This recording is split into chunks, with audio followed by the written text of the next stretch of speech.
প্রিয় ভালুকার মুসলমান, হযরত ওমর রাদিয়াল্লাহু আনহু মসজিদে নববীতে বসে আছে। ঠিক এমন সময় লোকেরা একটা যুবককে ধরে নিয়ে আসছে, সুদর্শন যুবক। লোকেরা বলল, আমিরুল মুমিনিন, তার ফয়সালা করে দেন, সে আমাদের বৃদ্ধ বাবাকে হত্যা করেছে, মার্ডার করছে। হযরত ওমর মসজিদে নববীতে জিজ্ঞেস করলেন, লোকেরা যুবককে কেন ধরে নিয়ে আসছো? আমিরুল মুমিনিন, সে হত্যা করেছে, আমাদের বৃদ্ধ বাবাকে মেরে ফেলছে, আমরা হত্যার বিচার চাই, রক্তের বদলে রক্ত চাই, হত্যার বিনিময়ে আমরা হত্যা চাই। হযরত ওমর বললেন, যুবক, তুমি কি বৃদ্ধ লোককে মার্ডার করছো, হত্যা করছো? যুবক ডাক দিয়ে বলল, আমিরুল মুমিনিন, আমি মিথ্যা বলবো না, আমার একটা শখের উট ছিল, উটের একটা বাচ্চা, ছোট্ট বাচ্চা, আমি খুব তারে ভালোবাসি। দেখবেন ছোট্ট গরুর বাচ্চা হলে, সুন্দর হলে মালিক তার গলার মধ্যে ঝুনঝুনি বেঁধে দেয়, বাচ্চা দৌড়াদৌড়ি করে, লাফালাফি করে, মালিকের মনে ভালো লাগে। আসে না আদরের বাচ্চা? তো ওই উটের বাচ্চা খুব আদরের, ও খুব আদর করে পালে, খাওয়ায়। বলতেছে, আমিরুল মুমিনিন, আমার এই উটের বাচ্চাটা ওই বৃদ্ধের খেজুর বাগানে চলে যাওয়ার পরে বৃদ্ধ বাচ্চাটাকে তাড়ানোর জন্য একটা পাথর নিক্ষেপ করেছিল, পাথরটা আমার উটের চোখের মধ্যে লেগে চোখ বের হয়ে গেছে। আমি এটা সহ্য করতে না পেরে আমি বৃদ্ধকে শাস্তি দেওয়ার জন্য আমি একটা পাথর নিয়ে আমি তার মাথা বরাবর মারছিলাম। আমি ইচ্ছা করে হত্যা করি নাই, ভুলবশত হত্যা হয়ে গেছে। ওই পাথরের আঘাত সহ্য করতে না পেরে বৃদ্ধ মারা গেছে। হযরত ওমর বললেন, যুবক, তোমার কর্তৃক যেহেতু হত্যা হয়েছে, মার্ডার হয়ে গেছে, অতএব আল্লাহর আইন অনুযায়ী তোমাকে মৃত্যুদণ্ড প্রদান করা হবে। তখন যুবক বলল, আমিরুল মুমিনিন, আল্লাহর বিধানে যদি আমার মৃত্যুদণ্ড হয়, আমার কোনো আফসোস নাই, আমি আল্লাহর আইনকে মাথা পেতে মেনে নিলাম। একবার জোরে বলা যাবে কি মারহাবা?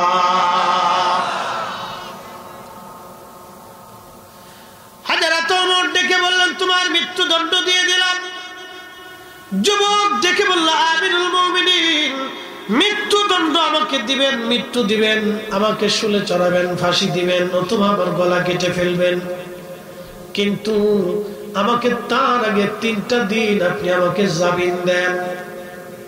বলে, যুবক রে, জামিন দিয়ে তুমি কি করবা? বলে, হুজুর, আমার বৃদ্ধ বাবার ইন্তেকালের সময় আমার এবং আমার ছোট ভাইয়ের জন্য কিছু সোনা দানা, টাকা পয়সা জমা করছিল। ওই টাকা সোনা দানাগুলি আমার অংশটুকু আমার আব্বা আমাকে বুঝাই দিয়ে গেলেন। আমার ভাইটা ছোট ভাইয়ের আমানতটা আমার আব্বা আমাকে বুঝাই দিয়ে গেছেন। আমি আমার ছোট্ট ভাইয়ের আমানত একটা সিন্দুকের মধ্যে করে মাটির মধ্যে পুঁতে রাখছি। ও বড় হলে ওই সম্পদগুলি ওকে আমি বুঝাই দিব। হুজুর, আজকে যদি আপনি আমাকে হত্যা করেন, তাহলে আমার ছোট ভাইয়ের আমানত নষ্ট হয়ে যাবে। আপনি আমাকে 3 দিনের বিদায় দেন, যাইতে আসতে 2 দিন, মাঝখানে একটা দিন আমি আমার ভাইয়ের সব আমানতগুলি বুঝাইয়া আমি আপনার আদালতে আবার ফিরে আসব। একবার জোরে বলা যাবে কি আল্লাহু আকবার? আল্লাহর কুরআন বলিয়া, আইয়ুহাল্লাযীনা আমানুত্তাকুল্লাহা হাক্কা তুকাতিহি ওয়া লা তামুতুন্না ইল্লা ওয়া আনতুম মুসলিমুন।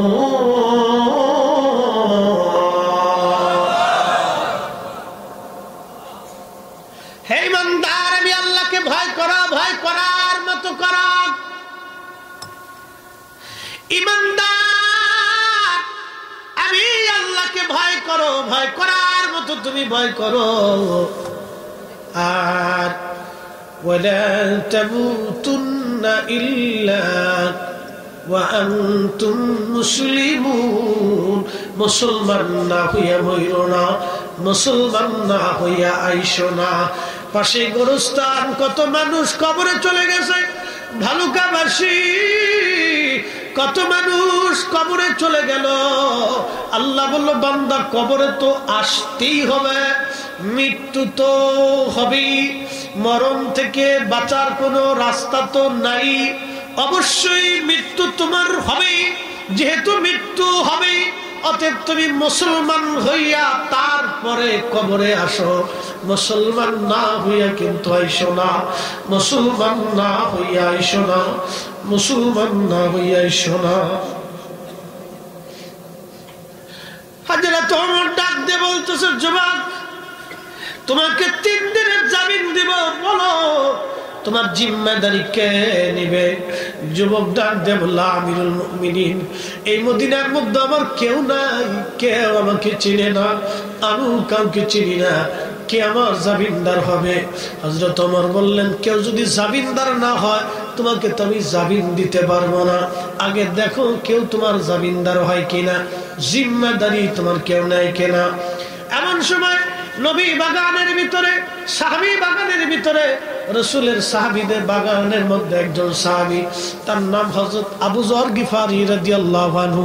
তিনি অত্যন্ত শরীফ এবং খুব আবেদ এবং জাহেদ সাহাবী ছিলেন, খুব বুজুর্গ সাহাবী, সাহাবীদের মধ্যে তিনি বুজুর্গ সাহাবী ছিলেন, দুনিয়া বিরাগী সাহাবী। ওই যুবক ডাক দিয়ে বলল, হুজুর আমার 3 দিনের জিম্মাদারি হযরত আবু যর গিফারি তিনি নেবেন। আবু যর, আপনি কি যুবকের জিম্মাদারি নেবেন? হযরত আবু যর বললেন, যান, আমি এই যুবকের জিম্মাদারি নিলাম, আপনি তাকে 3 দিনের জামিন দিয়ে দেন। হযরত ওমর তাকে 3 দিনের জামিন দিয়ে দিলেন। যুবক চলে গেল। 3 দিন পরে আবার আদালত বসছে। হযরত ওমরের মসজিদ নববীর বারান্দায় আসরের নামাজের পরে বসে আছেন, লোকজন বসে আছে, বাদীরা বসে আছে, আবু যর গিফারি দাঁড়ানো, সাহাবায়ে কেরাম উপস্থিত। যুবক কি ফিরে আসবে কিনা? সূর্য ডোবার আগে ফিরে আসতে হবে, যদি না আসে তাহলে এই হত্যার দিয়াত এবং জামিনদারের উপর বর্তাবে, এই বিচারটা জামিনদারের উপর চলে যাবে। হযরত সাহাবায়ে কেরাম দাঁড়ায় দাঁড়ায় কান্দে। আজকে একজন যুবকের জন্য, আজকে নবীর একজন ভদ্র আবিদ জাহিদ সাহাবী আজ মারা যাবে। কারণ পৃথিবী উল্টে যাবে, হযরত ওমরের বিচার পরিবর্তন হবে না। চিৎকার মেরে ধরে বললেন, আল্লাহু আকবার। কিয়ামতের মাঠে আল্লাহর আদালতে আল্লাহর আরশে আল্লাহর ছায়া ছাড়া আর কোনো ছায়া নাই। সেই দিন আল্লাহ পাক ওই ব্যক্তিকে আরশে আল্লাহর নিচে জায়গা করে দিবে, যে দুনিয়ার মধ্যে ন্যায় বিচার করত, দুনিয়ার মধ্যে ন্যায় বিচার করত, দুনিয়ার মধ্যে যারা ন্যায় বিচার করত, আল্লাহ তাদেরকে আরশে আল্লাহর নিচে জায়গা করে দিবে। আর যারা দুনিয়াতে অন্যায় বিচার করছে, স্বজন প্রীতি করছে, টাকা নিয়ে বিচার করে দিছে, কিয়ামতের ময়দান তাদের ভয়াবহ বড় কঠিন। ইন্না বাতশা রাব্বিকা লাশাদীদ। আল্লাহর ধরা বড় শক্ত ধরা রে, আল্লাহর ধরা বড় শক্ত ধরা। মৃত্যু থেকে কেউ যেমন বাঁচতে পারে নাই, হাসর থেকেও আল্লাহর আদালত থেকে নিষ্কৃতির সুযোগ নাই। মরণ থেকে যেমন কেউ বাঁচতে পারে নাই, আল্লাহর বিচার থেকে, বিচারের তেমন কোনো স্বজন প্রীতি হবে না। মৃত্যু যেমন সত্য, আল্লাহর বিচার তেমন সত্য। মৃত্যু যেমন সত্য, কবরের জিন্দেগি তেমন সত্য। মৃত্যু যেমন সত্য, হাসরের মাঠ তেমন সত্য। মৃত্যু যেমন সত্য, আল্লাহর আদালত তেমন সত্য। কথা কোন ঠিক কিনা? বিশ্বাস আসেনি? 100% পিওর এবং শিওর বিশ্বাস করে কবরে যাবে, কোন সুযোগ নেই। পৃথিবী উল্টে যাবে, তো আকাশ ভেঙে যাবে, তো আল্লাহর সমুদ্রগুলি শুকিয়ে যাবে, আল্লাহর ফয়সালার কোনো পরিবর্তন হবে না। লা তাবদীলা কালিমাতিল্লাহ, আল্লাহর কালামের কোনো পরিবর্তন সংযোজন বিয়োজন নেই। ইন্নাকা লা তুখলিফুল মিআদ, আল্লাহর ওয়াদার কোনো খেলাফ নেই, আল্লাহর ওয়াদার কোনো খেলাফ নেই, আল্লাহর ওয়াদার কোনো পরিবর্তন নেই। আল্লাহ যা বলছে তাই হবে। কথা বলে ঠিক কি? কষ্ট হচ্ছে? আর একটু চলবে, একসাথে বলি তো আল্লাহু আকবার। একবারে বেশি কষ্ট দিব না, আর একটু সময় বুঝে যাবে। হযরত ওমর রাদিয়াল্লাহু আনহু বসে আছে। সূর্য আকাশ পশ্চিমে হেলে ডুবে কুসুম বর্ণ ধারণ করছে, ডুবে যাচ্ছে। সাহাবে کرام বলতেছে, বাদী তোমরা তোমাদের মামলাকে উঠাই নাও, আজকে ওমর কিন্তু ফয়সালা পরিবর্তন করে দিবে। ওই যুবকের ফয়সালাটা নবীর একজন মাসুক সাহাবীর, আশিক সাহাবীর উপরে বর্তায় যাবে। তোমরা মামলাটা উত্থাপন করো, তোমরা ক্ষমা করো। বাদীরা বলে, না, বাবার হত্যার ফয়সালার জন্য দাঁড়াইছি, মামলা উত্থাপন হবে না, কোনো ক্ষমা হবে না আজকে। সাহাবে کرام কেঁদে ফেলে দিলেন। আহা, যুবক তো ফিরে আসবে না, একটা আদনা শুকরা ছেলে, এটা কি আর ফিরে আসে? কিছুক্ষণ পরে দেখা গেল যুবকটা খুব দ্রুত গতিতে দৌড়াইয়া দৌড়াইয়া হাফাইতে হাফাইতে সাহাবে کرامের মজলিসে এসে সালাম প্রদান করলো। একসাথে বলা যাবে আল্লাহু আকবার।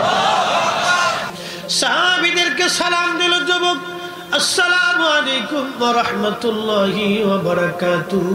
আমিরুল মুমিনিন, আমি আমার সময় নির্দিষ্ট টাইমে আপনার আদালতে হাজির হয়েছি। ওগো আল্লাহর নবী সাহাবী আবু যর গিফারি, আপনি মাফ করে দিবেন, আজকে 3টা দিন আপনাকে পেরেশানির মধ্যে লাগছি। আমিরুল মুমিনিন, আল্লাহর ফয়সালা অনুযায়ী আপনি আমার ফয়সালা করেন, আমি আল্লাহর আইনে মাথা নত করছি। হযরত ওমর চোখের পানি ছেড়ে দিয়া কান্দে আর বলে, আজ এত ভালো ছেলেটা মারা যাবে, আমার জীবনে এমন আমানতদার ছেলে পাই নাই, এই যুবক বয়সে এত বড় আমানতদার। আল্লাহর নবী বললেন, কিয়ামতের পূর্ব সময়ে 72টা আলামত হবে, তার ভিতরে একটা আলামতের নাম ওদাউল আমানা, আমানতের খেয়ানত বাড়বে, আমানতের খেয়ানত বাড়বে, আমানতের খেয়ানত বাড়বে। বাংলাদেশে বহু মসজিদের কমিটি মসজিদের টাকা চুরি করে খাইয়ে ফেলাই দেয়। কয়েকদিন আগে খবর দেখলাম এক ক্যান্ডিডেট দাঁড়াইছে, ক্ষমা করবেন কোন রাজনৈতিক বিষয় আমার ওয়াজ না, ক্যান্ডিডেট দাঁড়াইছে, সে ভোটাভুটি করবে, কিন্তু মসজিদের টাকা চুরি করে সে তার ঋণ পরিশোধ করছে। এই ক্যান্ডিডেটটা যদি অর্থমন্ত্রী বানাই দেওয়া যায়, বাংলাদেশের সব এমপি মন্ত্রীর জুতা চুরি করে খাবে। কথা খারাপ হয়েছে, এই চোরে ভোটে খারাইছে। চিন্তা করেন তো, মসজিদের টাকা চুরি করে হাতে ঋণ পরিশোধ করছে, কত বড় ডাকাত। ও আল্লাহ খোদার প্রতি কোন ঈমান কিচ্ছু নেই, ওদাউল আমানা। আমি এটা বুঝাচ্ছি কেন, আমি এটা বুঝাইতেছি এই জন্য, সেক্টর এটা আল্লাহর ঘর। আপনি বাকি সেক্টর আলাদা দেখেন, ব্যবসা, বাজার ঘাট, ব্যবসা বাণিজ্য, অর্থনীতি, কোম্পানি, সরকারি বেসরকারি, যেটা দেখেন এটা আলাদা। এখানে কোনো ধর্ম নেই, এখানে ব্যক্তিগত ফাংশন, অর্থনৈতিক ফাংশন, রাষ্ট্রীয় এবং কোম্পানি টম্পানি নিজস্ব ব্যক্তিগত ফাংশন, এটা আলাদা। কিন্তু মসজিদ তো এটা আল্লাহর জায়গা, আল্লাহর ঘর। কথা কোন ঠিক কিনা?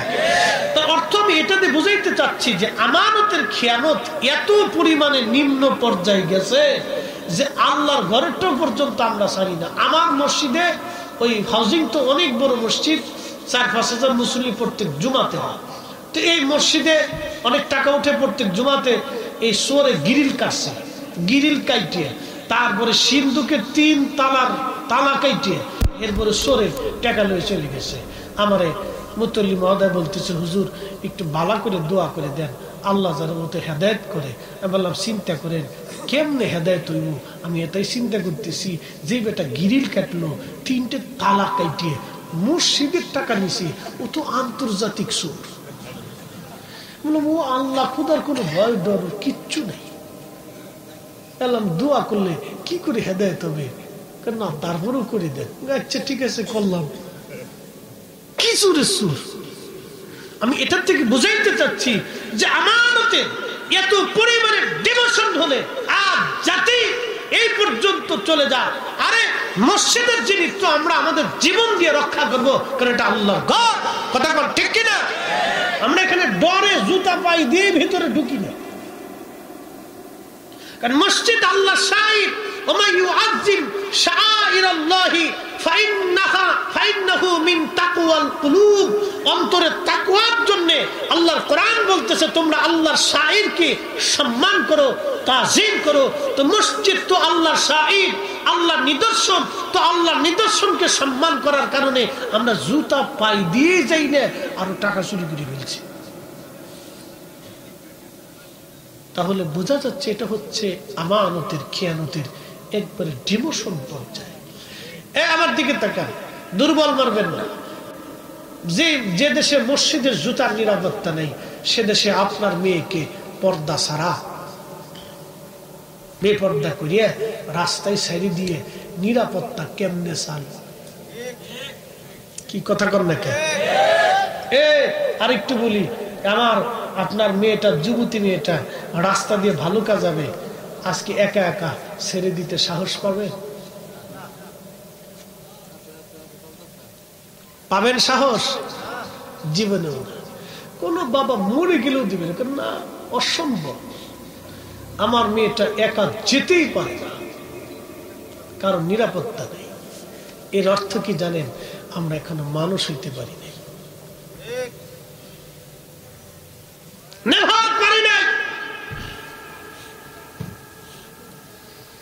যদি পারতাম তাহলে অবশ্যই এখান থেকে মেয়ে হেঁটে রাত 12টার সময় ভালুকা একা একা যেতে পারবে,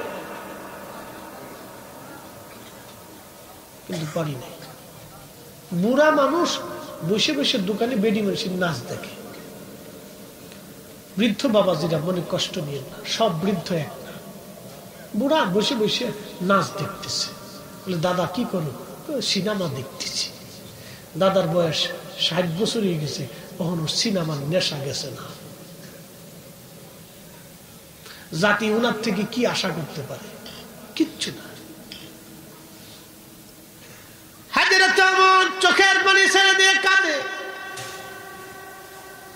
হায় হায়, একটা ছোট্ট ভুলের জন্য আজ একটা সুন্দর যুবক মারা যাবে, এত বড় আমানতওয়ালা যুবক আজ মারা যাবে, এরকম মুসলিম আজ মারা যাবে। কেঁদে ফেলে দিলেন হযরত ওমর। এমন সময় বাদী যারা, তাদের মনের পরিবর্তন আমার আল্লাহর সাথে সাথে ঘুরাই দিলেন। বাদীরা ডাক দিয়ে বলল, আমিরুল মুমিনিন, আমরা বুঝতে পারছি আমাদের আব্বাজানকে সে ইচ্ছা করে মারে নাই। যে ছেলেটা নিজের ভাইয়ের হক মিটানোর জন্য 3 দিনের দূরত্ব যাইয়া ভাইয়ের হক মিটাইয়া আবার ওমরের আদালতে মৃত্যুর কাঠগড়ায় দাঁড়ায়, আমার আর বুঝার বাকি নেই ছেলেটা নিষ্পাপ। আমিরুল মুমিনিন, আমরা তাকে ক্ষমা করে দিলাম, বাবার হত্যার কোনো প্রতিশোধ ফয়সালা নিতে চাই না, আমরা তাকে মাফ করলাম। ওমরের আদালত তারে যারে মাফ করে দেয়। হযরত ওমর আনন্দে উৎফুল্ল হয়ে বললেন, বাদী যেহেতু ক্ষমা করে দিয়েছে, ওমরের আদালত বেকসুর তাকে খালাস করে দিছে। চিৎকার মেরে জোরে বলেন না মারহাবা। কেউ যদি আল্লাহর পথে থাকে ইজ্জত বাড়ায় কে? কেউ যদি আল্লাহর উপর ভরসা করে সাহায্যকারী কে? হাসবুনাল্লাহু নি'মাল ওয়াকিল, নি'মাল মাওলা ওয়া নি'মান নাসির। আপনি যদি আল্লাহর উপর ভরসা করেন, আমার মালিক আমার আল্লাহ আপনার জন্য যথেষ্ট হয়ে যাবে। ভালুকার মুসলমান, আমাদের উপর তো তেমন কোন পরীক্ষা নাই। কালেমার জন্য মারধর, লাঠি চামড়া আমরা কিচ্ছু খাই নাই। এখানে আজান দিলেন, সুন্দর মসজিদ নামাজে দাঁড়াইছেন, কেউ এসে আপনাকে বাধা দেয় নাই। আপনি আজান দিলেন, কেউ আপনাকে বাধা দেয় নাই। আপনি মুসলমান পরিচয় দেন, কেউ আপনাকে বাধা দেয় না। রাষ্ট্রীয় পর্যায়ে কোনো বাধা নাই, কোনো সংবিধানে, কোনো আইনে, কোনো সেকশনে, কোনো অবস্থায় আপনার বাধা নাই। বিদেশ যাত্রায় আপনার বাধা নাই, নির্বিঘ্নে আপনি বিদেশ চলে যাচ্ছেন, বিমানে উঠতেছেন এক দেশ থেকে আর এক দেশে, আপনি মুসলিম, কোনো বাধা নাই। কিন্তু এমন একটা সময় ছিল, এমন একটা টাইম ছিল, মুসলমান পরিচয় দিলে তাকে কঠিন নির্যাতনের শিকার হতে হয়েছে। এই নির্যাতনের প্রথম যত সাহাবীরা ছিলেন, তাদের মধ্যে একজন সাহাবী, তার নাম হযরত বেলাল। বেলাল রাদিয়াল্লাহু আনহু নবীর সাহাবী। আমার আলম ভাই আমাকে বারবার বলছে, হুজুর আমি এই আলোচনাটা শুনে জীবনে বহু চোখের পানি ফেলছি। বন্ধু, এই আলোচনাটা আমি আমার পীর মুর্শিদের দরবারে দাঁড়ায় করছিলাম। ওই যে মজলিসে আমি আলোচনা করছিলাম, যেই দিন ওই দিনই আলোচনা শুনতে শুনতে একজন মানুষ কাঁপতে কাঁপতে অবস্থায় তিনি মারা গিয়েছিলেন। তার জানাজার নামাজ আশার নামাজের পরে করেছিলাম। আল্লাহর একজন আশিক বান্দা ওই অবস্থায় তিনি কাঁদতে কাঁদতে মারা গিয়েছিলেন। এই ওয়াজটা আমার জীবনের এক মকবুল ওয়াজ বাজার, আমি নিজে করি নাই, ঘটনাটা বাস্তব। আল্লামা ইমাম তাকিউদ্দিন সুবকি শিফা ও সাকামের মধ্যে তিনি লিখেছেন, আল্লামা ইমাম শেখ আব্দুল হক মুহাদ্দিস দেহলভী মাদারিজুন নবুওয়াতের মধ্যে করেছেন। আল্লামা ইমাম হালাবী সিরাতুল হালাবীর মধ্যে লিখেছেন। হযরতে আল্লামা ইমাম কিরমানি শরহে বুখারীর মধ্যে তিনি লিখেছেন। আল্লামা ইমাম সুবকি আশ-শিফা ওয়াস সাকামের মধ্যে তিনি বিস্তারিত লিখেছেন। অনেক সিরাতবিদ তারিখবিদ তাদের নিজস্ব কিতাবগুলির মধ্যে এই ঘটনা বিরাট ভাবে তিনারা বর্ণনা করেছেন। আমি মুক্তাসার ভাবে ঘটনাটা উপস্থাপন করব। রাসূলের একজন সাহাবী বেলাল, নবীর আশিক ও বন্ধু, ভালুকার মুসলমান, তিনি ছিলেন আফ্রিকার মানুষ। বর্তমানে কেনিয়া, ঘানা, ইথিওপিয়া এই অঞ্চলটাকে আগে হাবশি বলা হতো, হাবশা। এই অঞ্চলের মানুষ ছিলেন বেলাল। চেহারা ছিল খুব কালো এবং নিগ্র। তিনি ছিলেন একজন কৃতদাস। আরবের জমিনে কৃতদাসদের কোনো মর্যাদা ছিল না। তারা শুধুমাত্র মানুষ রূপে মানুষ ছিল, তাদের কোনোই দাম সমাজের মধ্যে ছিল না, স্রেফ তারা কৃতদাস।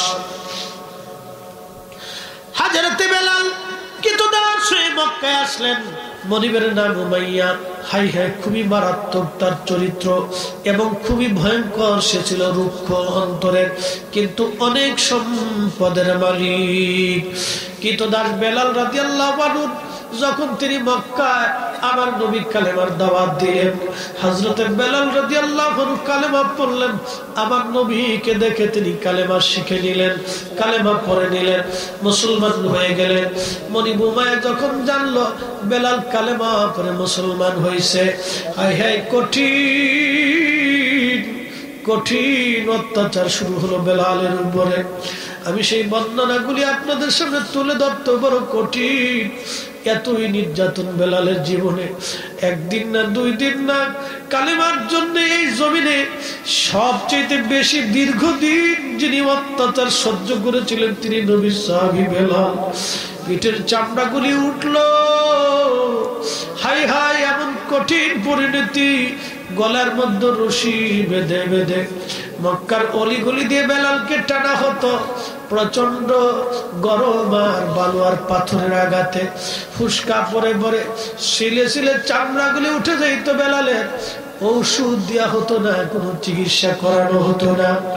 ওই অবস্থায় বেলালের শরীরে চাবুক দিয়ে পিটানো হতো। চামড়া গোশতগুলি ফেটে ফেটে রক্ত পড়ত।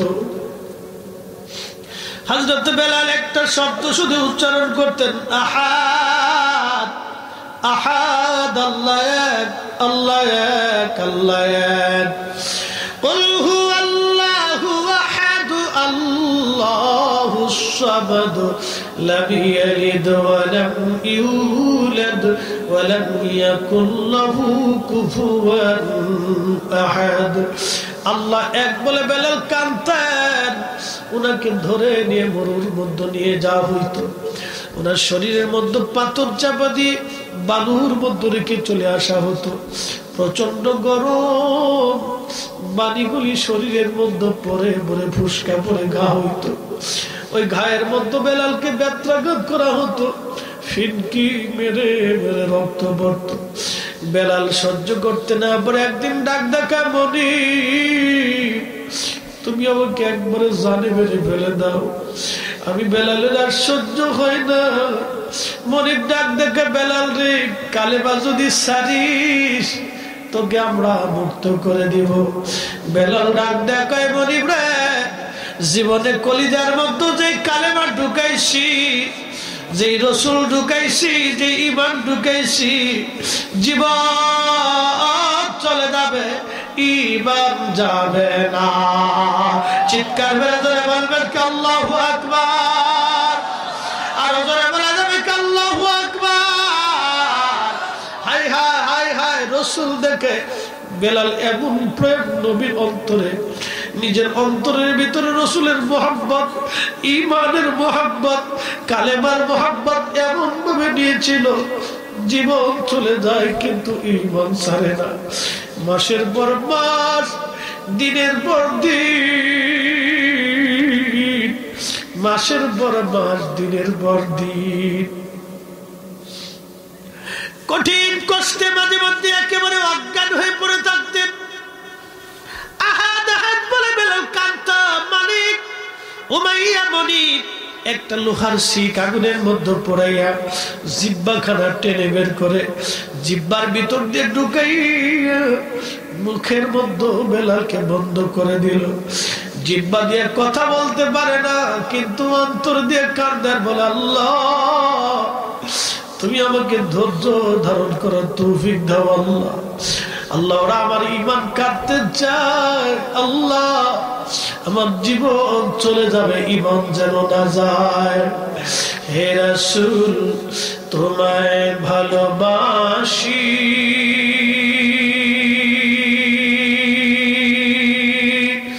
অন্তরে শুধু মুখে নয়, জান্নাতের আশায় নয় হে রাসূল, জাহান্নাম কেউ ডরি না। তোমায় পাওয়ার আশায়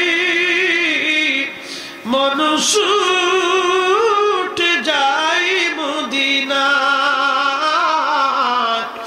তোমায় পাওয়ার আশায় মানুষ ছুটে যায় মদিনায়। এ আশিকে দিদার দাও না, আর দূরে থাকিও না। এ আশিকে দিদার দাও না,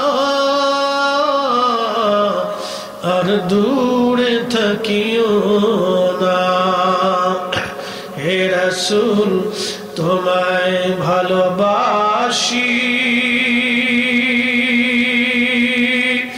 অন্তরে শুধু মুখে নয়, জান্নাতের আশায় নয় হে রাসূল, জাহান্নাম কেউ ডরি না। জান্নাতের আশায় নয় হে রাসূল, জাহান্নাম কেউ ডরি না।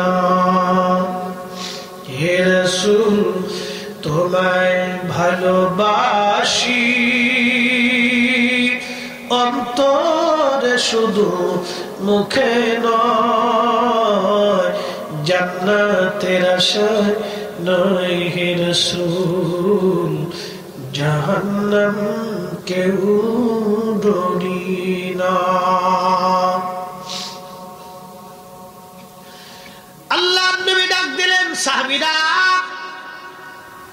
আমার বেলালকে কঠিন অত্যাচার করা হয়, তোমরা কি কেউ বেলালকে মুক্ত করতে পারো? যে বেলালকে আজাদ করবা আমি জান্নাতের গ্যারান্টি দিলাম। আবু বকর বলল, হুজুর আমি যাচ্ছি। 40,000 দিরহাম দিয়ে বেলালকে কিনে আনলেন, 1-2 টাকা না, 40,000 দিরহাম নবীজি কিনে আনে আজাদ করে দিলেন। আল্লাহ নবী হিজরত করে মদিনায়, বেলালও মদিনায় চলে গেল। আজান পরিবর্তন হলো, এখন মসজিদের মধ্যে যে আজান দেন, এই আজানটা আল্লাহ নবীকে স্বপ্নের মাধ্যমে দেয়া হয়েছিল।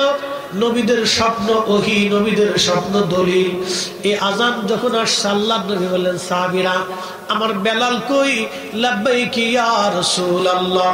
বেলাল তুমি আজানের বাক্যগুলি শিখো, আজকে থেকে তুমি মসজিদে নবীর মুয়াজ্জিন। একসাথে জোরে বলবেন কি আল্লাহু আকবার। ইমাম হলো আমার নবী, মুসল্লি সাহাবীরা। জমানার শ্রেষ্ঠ যুগ, নবীর যুগের চাইতে শ্রেষ্ঠ কোন যুগ নাই।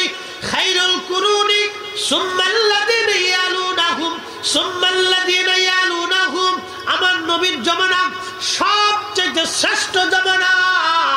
নবীর জমানার চাইতে শ্রেষ্ঠ জমানা আর নাই। আমার নবীর যুগ শ্রেষ্ঠ যুগ। ওই যুগের ইমাম নবী, মুসল্লি সাহাবীরা। আচ্ছা বলেন, আমার নবীর চাইতে বড় ইমাম দুনিয়াতে আর আছে?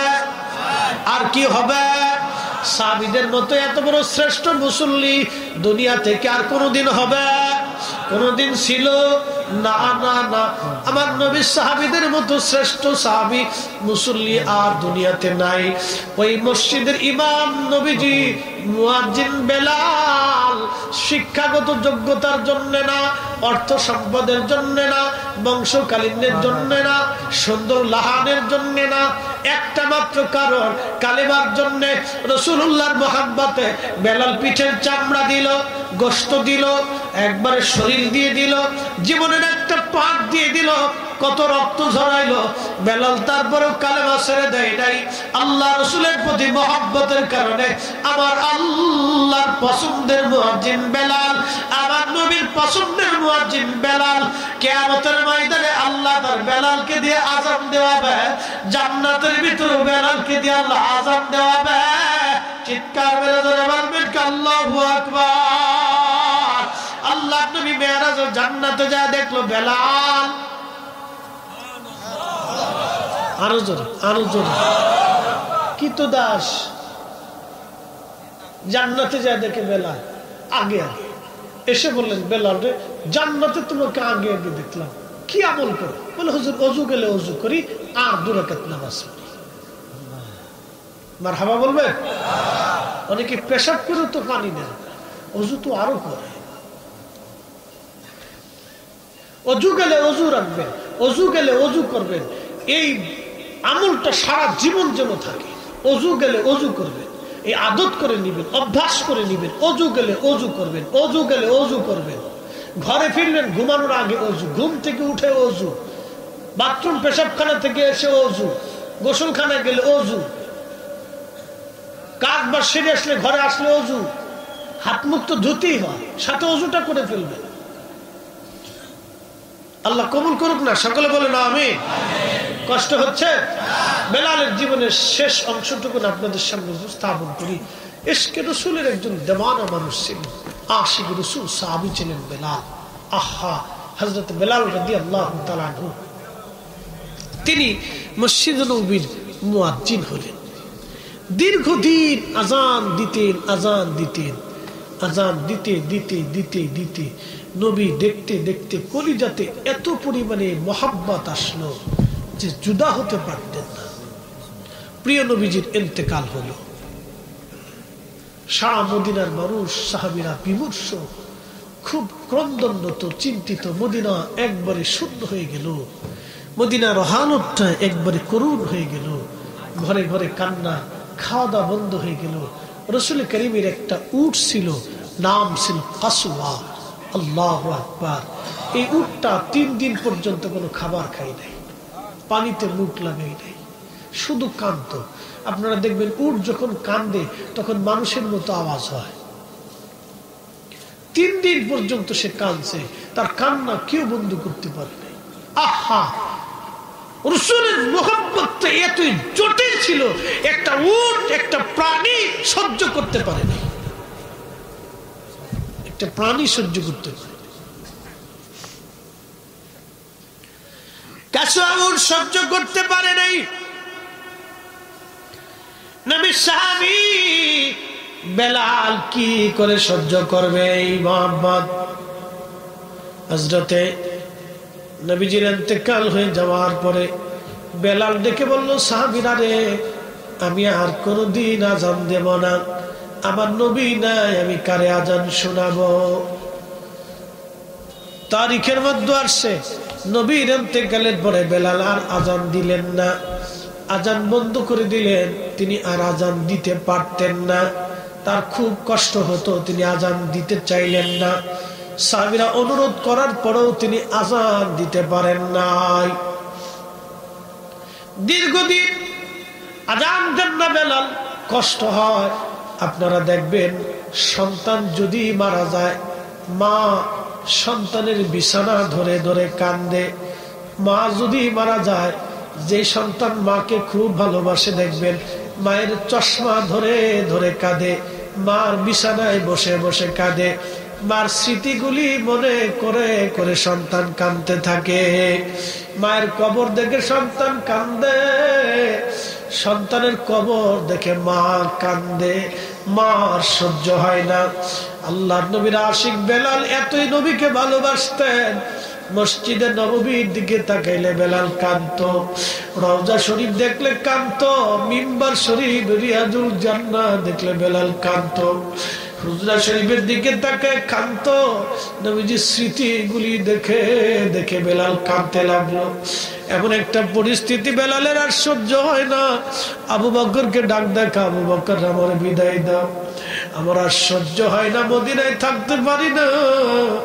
তোমরা মদিনা শরীফের নবীর রওজা শরীফ দেখলে সহ্য করতে পারো, আমি বেলাল রওজা শরীফের দিকে যখন তাকাই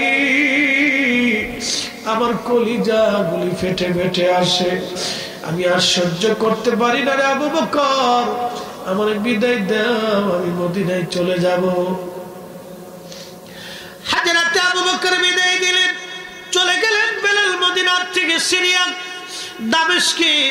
রাত গভীর, বহুদিন পার হয়ে গেল, গভীর রাত্রিবেলা বেলাল ঘুমায়। আল্লাহর নবী স্বপ্ন ডাক দিয়ে বললেন, বেলাল এটা আমার সঙ্গে কেমন জুলুম শুরু করছো তুমি? বেলাল রে কতদিন হলো তুমি আমি নবীর জিয়ারতে আসো না? বেলাল আসো, আমি নবীর জিয়ারতে আসো। বেলাল কতদিন হলো তুমি আমার জিয়ারতে আসো না? বেলাল ঘুমোচ্ছে সিরিয়ায়, নবীজি স্বপ্ন দেখায়, বেলাল আর দেরি কইরো না। বেলালের মতো আশিক যদি আমরা হইতাম, বেলালের মতো আশিক যদি আমরা হইতাম, এ দুনিয়ায় নবীর দেখা পাইতাম, এ দুনিয়ায় নবীর দেখা পাইতাম। আল্লাহ নবীর আশিক সাহাবী সুদূর সিরিয়া থেকে রওনা দিছে। মসজিদে নববীতে রওজা শরীফ তখন কাঠের জালি দিয়ে ঘিরে রাখা ছিল। নবীর পাগল সাহাবী তাহাজ্জুদের সময় মদিনায় এসে পৌঁছাইলেন। রওজা শরীফের কাঠের জালি মুবারকের সঙ্গে মাথা ঠেকাইয়া বেলাল বসে বসে কাঁদে আর বলল, ইয়া রাসূলুল্লাহ, আপনি আমাকে আসতে বলেছিলেন, গোলাম আপনার কদমে হাজির হয়ে গেছে। আপনি আমাকে আসতে বলেছিলেন, আমি আসছি। নবী গো, আপনি আসতে বলেছিলেন, আমি আসছি। হাজির হতে বলেছিলেন, আমি বেলাল হাজির হয়েছি। আল্লাহ নবীর দরবারে রওজা মুবারকের পাশে বসে বসে বেলাল কাঁদতেছে। নতুন মুয়াজ্জিন এসে দেখলো নবীর মুয়াজ্জিন বসে বসে কান্দে। এমন সময় ডাক দে বলো, নবীর সাহাবীরা শুনছো, নবীর মুয়াজ্জিন বেলাল ফিরে আসছে। বেলাল সারা মদিনার ভিতর থেকে সাহাবীরা আবার শুনে বের হয়ে আসছে, বেলাল বলে আসছে। বেলাল একসাথে জোরে বলবেন কি আল্লাহু আকবার। নবীর মুয়াজ্জিন বেলাল আসছে। বেলাল সাহাবীরা এসে মসজিদে নবী ভরে গেল। সাহাবীরা বলে, বেলাল রে, যে লাহান দিয়ে নবীর আযান শুনাইতো, ওই লাহান দিয়ে একটা বার আপনারা আযান শুনে দাও। যে লাহান দিয়ে নবীর আযান শুনাইতা, ওই লাহান দিয়ে আপনারা আযান শুনাইয়া দাও।